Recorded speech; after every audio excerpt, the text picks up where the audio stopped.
Welcome back to another edition of the Fantasy Football Expo podcast series. We have this guy. If he looks familiar, you're right. He was here last year. That's Troy Lofton of Bayou Bengal Fantasy Network. We're going to talk to him about his experience last year and what's going to happen this year and everything in between next.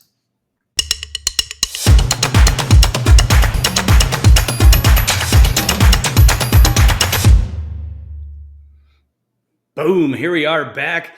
Another edition of the Fantasy Football Expo podcast series, interviewing our sponsors, our exhibitors, and always love to see these returning guests. And Troy, welcome back to the show. Welcome back to the Expo. Last year was your first year.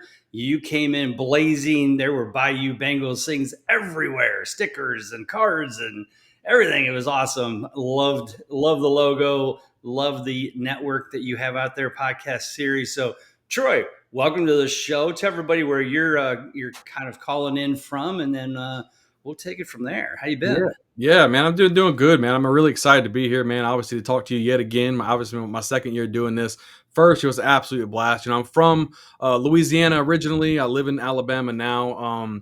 A little bit about me, I got out of the military. I was in the U.S. Army. I got out in 2009, deployed a couple times over there, ended up getting my doctorate in chiropractic. So I worked there full time. And now I'm kind of building up this fantasy football network over the last 3 years. We've got all types of stuff happening on the channel, super excited about that. So I kind of have two careers going, right? And as soon as don't we all, right? Yes. And I'm hoping that hopefully fantasy football really lifts up and maybe I can retire from doing my day job and do this full time. That would be absolutely fantastic, man. But I'm excited. That would be, and I know we all dream of that. And I've been dreaming of that for 20 years, but it just ain't going to happen.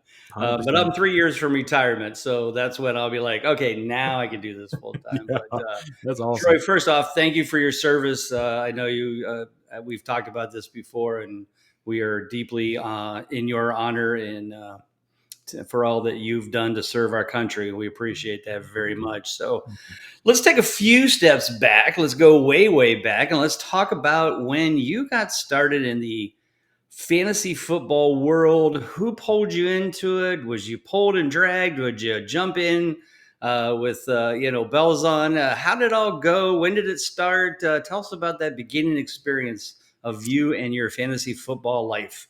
Yeah, so I probably started fantasy football back in probably 2005. I guess I probably started. Yeah, 20 years.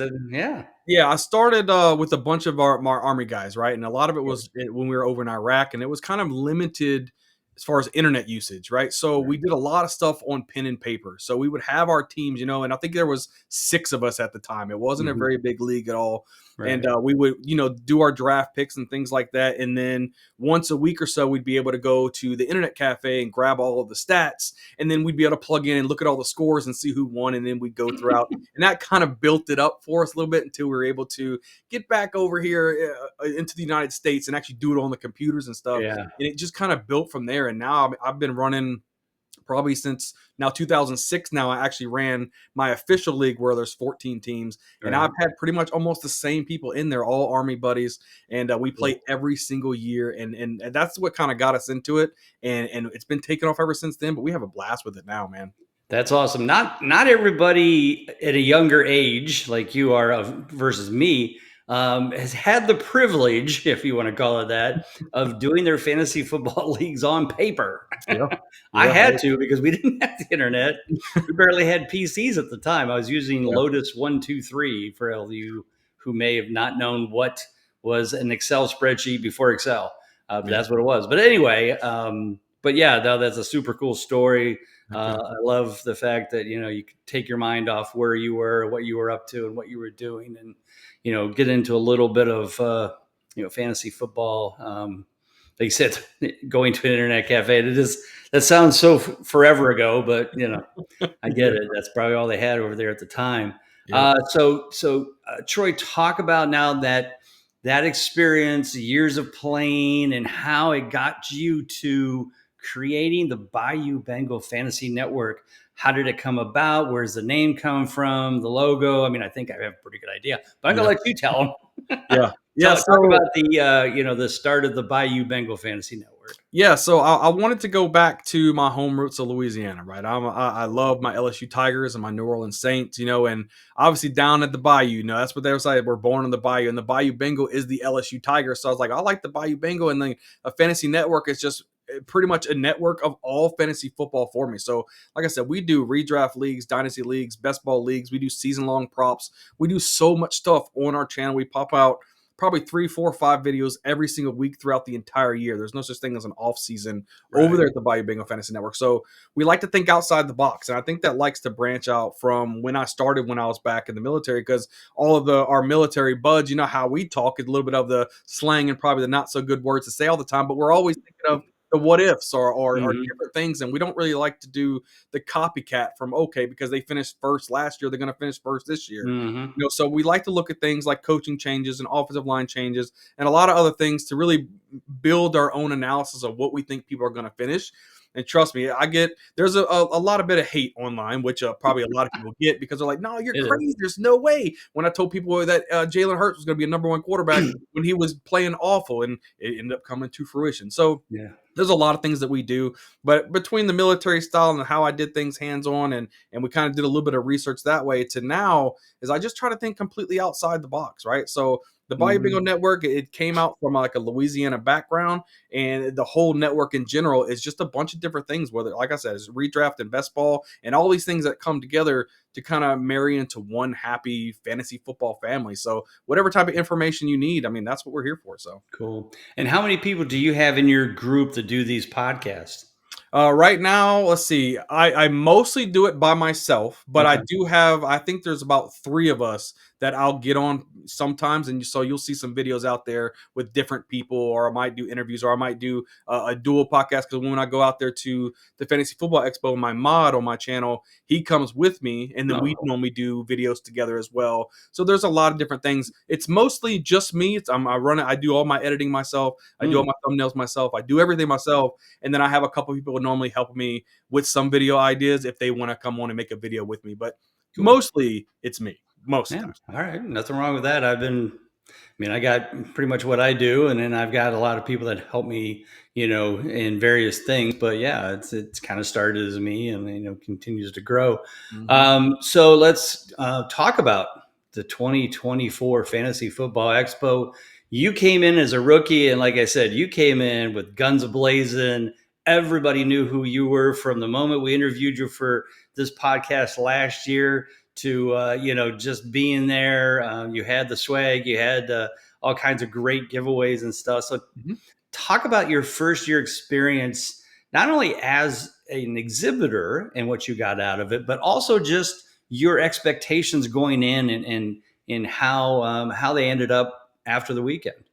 Yeah, the expectations going in was I had no idea what I was getting Pretty into. much everybody says.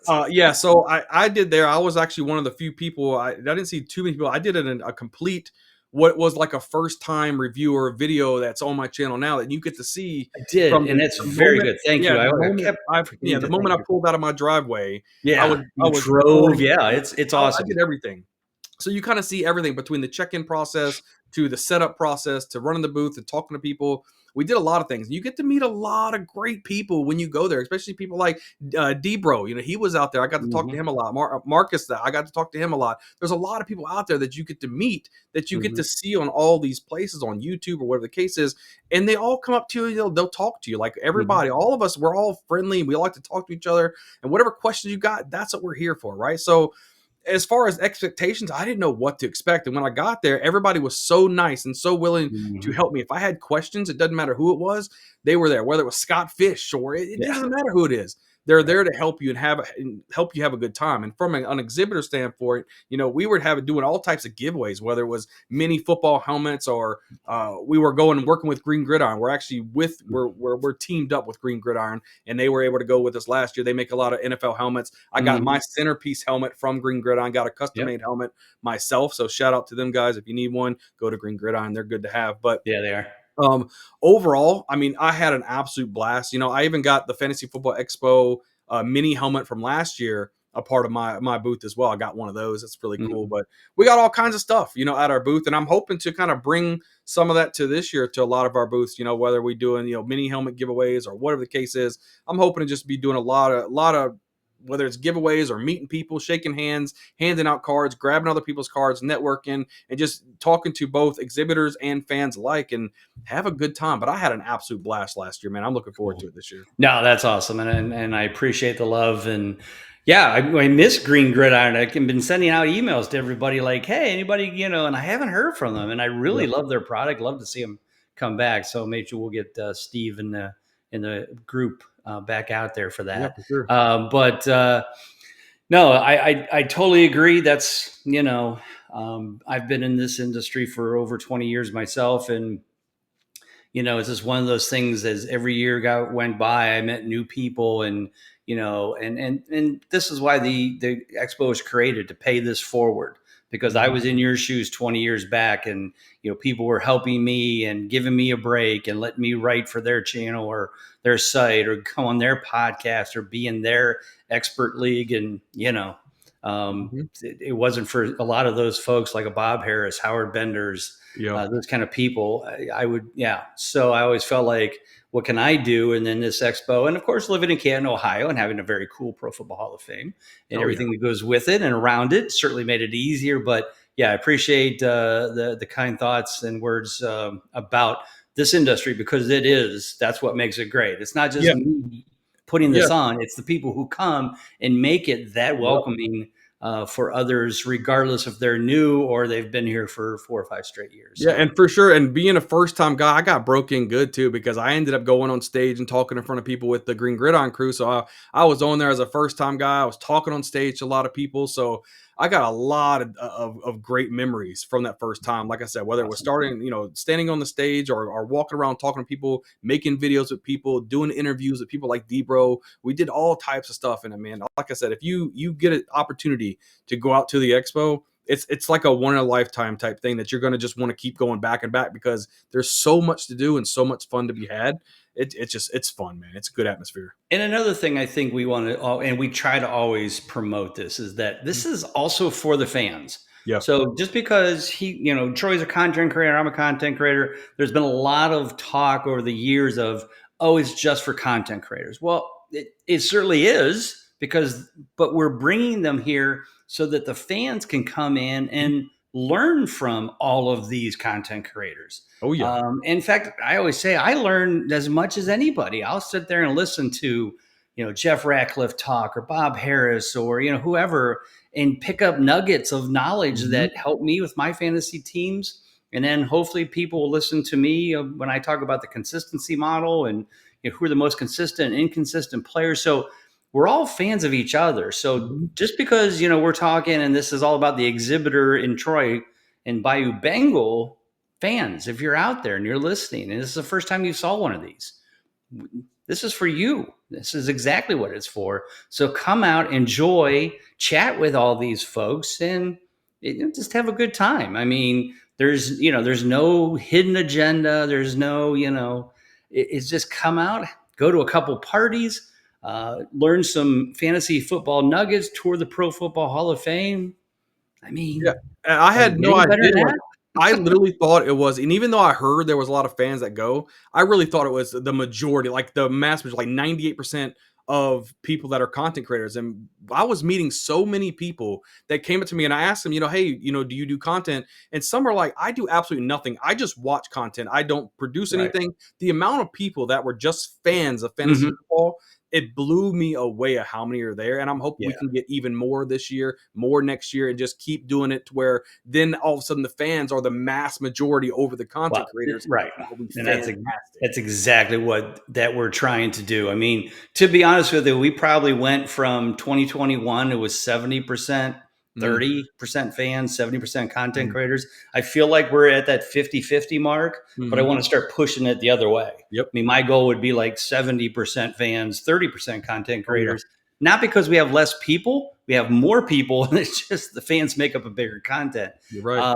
So yeah, I mean, we have the Ultimate Fan experiences this year Mhm. that get you tours of the Hall of Fame, not just a ticket. an actual guided tour of the Pro Football Hall of Fame. You can be in the Fans Classic, where you might have the opportunity to draft in the Pro Football Hall of Fame right beside all of the top experts. So we're really pushing for the fans this year. So Troy, I'm glad you brought that up. And that is definitely what we're going for. So, okay, you're coming 2025. You've got the colors, you got the Bengals, you got. I think a lot of people thought you were from Cincinnati and you just happen to like LSU, but and I can understand that. But what do you got planned for your booth for the Bayou Bengal Network? What they got planned for people coming in this year? Yeah, I'm figuring out what I want to do more, right? Because last year, I was kind of dipping my toes in a little bit. We did some giveaways. I ended up giving out so many mini helmets and whatever. We put it all on Twitter and we were doing that, and I was able to give a lot of people that stuff.